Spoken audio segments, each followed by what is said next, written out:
n'y a vraiment pas un véritable chamboulement du gouvernement. Le Premier ministre Raymond Dansima et les poids lourds de l'équipe sortante conservent leur portefeuille.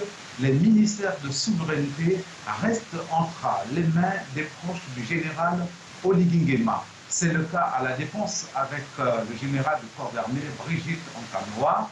Le ministre des Affaires étrangères Régis Onanga reste en poste.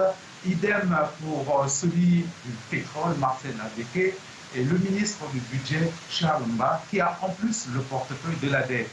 Le nouveau gouvernement compte 35 membres contre 31 dans le gouvernement sortant.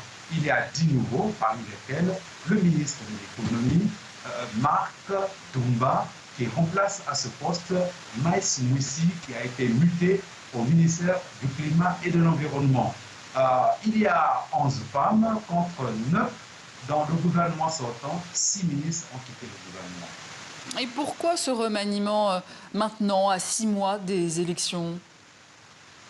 Eh oui, ce moment n'a pas été choisi au hasard. Le Gabon va organiser dans les 7 prochains mois plusieurs élections. Il y a des élections locales, des élections législatives et surtout une élection présidentielle.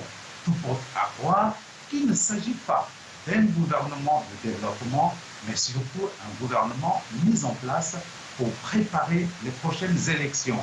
Les choix des hommes politiques n'a pas été porté pour le général Oligui Nguema, qui a dans certains cas préféré des hommes politiques à l'expérience avérée au détriment des technocrates qui étaient dans l'ancien gouvernement. Et puis, chaque ministre représente une province, une localité, donc de potentiel soutien pour le général Oligui Nguema s'il est candidat à cette élection présidentielle qui s'annonce. Alors plusieurs opposants sont contre une candidature justement du général Oligui Nguema, mais selon nombreux analystes, il y a peu de doute, il sera bien candidat selon vous?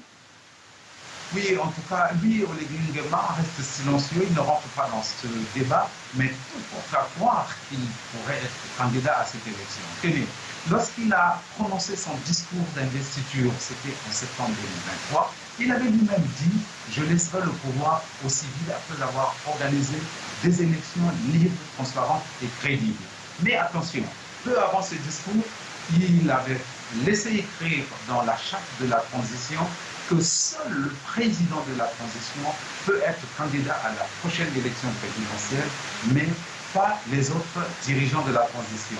Deuxième indice, lorsqu'on voit le portrait robot tracé dans l'actuelle constitution qui a été adoptée par référendum en novembre dernier, ce portrait robot ressemble bien à celui du général Oligui Nguema. Autre détail, actuellement, il y a en cours de révision le futur code électoral. D'après certains parlements, dans ce code, il a été écrit que les militaires, les magistrats et les comptables publics peuvent désormais briguer les suffrages universels. Merci. Alors, Merci.